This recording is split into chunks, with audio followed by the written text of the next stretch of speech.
আসসালামু আলাইকুম সুপ্রিয় শিক্ষার্থীবৃন্দ, আশা করি তোমরা সবাই আল্লাহর অশেষ রহমতে সুস্থ এবং নিরাপদে আছো। কিছুদিন যাবৎ ইন্টারনেট কানেকশন না থাকায় সামাজিক যোগাযোগ মাধ্যমগুলো থেকে সবাই বিচ্ছিন্ন হয়েছিলে।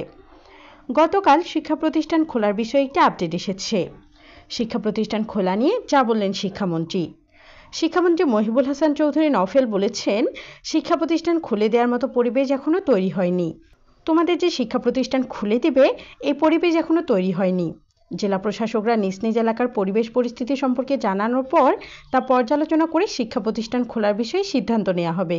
মানে প্রতিটি জেলার যে জেলা প্রশাসকরা রয়েছেন তারা নিজ নিজ এলাকার পরিবেশ পরিস্থিতি সম্পর্কে আগে জানাবেন, তারপর পর্যালোচনা করে শিক্ষা প্রতিষ্ঠান খোলার বিষয়ে সিদ্ধান্ত নেওয়া হবে।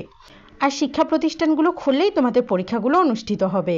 মঙ্গলবার 23শে জুলাই দুপুরে গুলশানে আইনমন্ত্রীর বাসভবনে আয়োজিত প্রেস ব্রিফিংয়ে শিক্ষামন্ত্রী বলেন, কোটা সংস্কার আন্দোলনকে কেন্দ্র করে সংঘর্ষে হতাহতদের মধ্যে শিক্ষার্থীদের সংখ্যা কত সেটা বোঝার জন্য শিক্ষাঙ্গন খোলার আগেই সরকারের তরফে পর্যালোচনা করা হচ্ছে। তবে বিভিন্ন ধরনের ভুল তথ্য ও মিথ্যা তথ্য ও গুজব ছড়িয়ে পড়ার কারণে এ মুহূর্তে হতাহতদের মধ্যে কতজন শিক্ষার্থী তা নিরূপণ করাটা খুবই কঠিন। তিনি আরও বলেন, আমাদের আগে খুঁজে বের করতে হবে এসব সহিংসতার পিছনে কারা ছিল।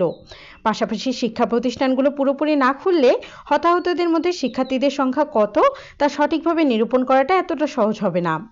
শিক্ষার্থীরা, এই ছিল তোমাদের শিক্ষা প্রতিষ্ঠান খোলা বিষয়ে শেষ আপডেট। আজ বিকাল থেকে হয়তো আবারও ইন্টারনেট থাকবে না। সবাই কারফিউ মেনে চলো, পরিবারের সাথে সুন্দর সময় কাটাও। খুব শীঘ্রই সবকিছু স্বাভাবিক হয়ে যাবে ইনশাআল্লাহ।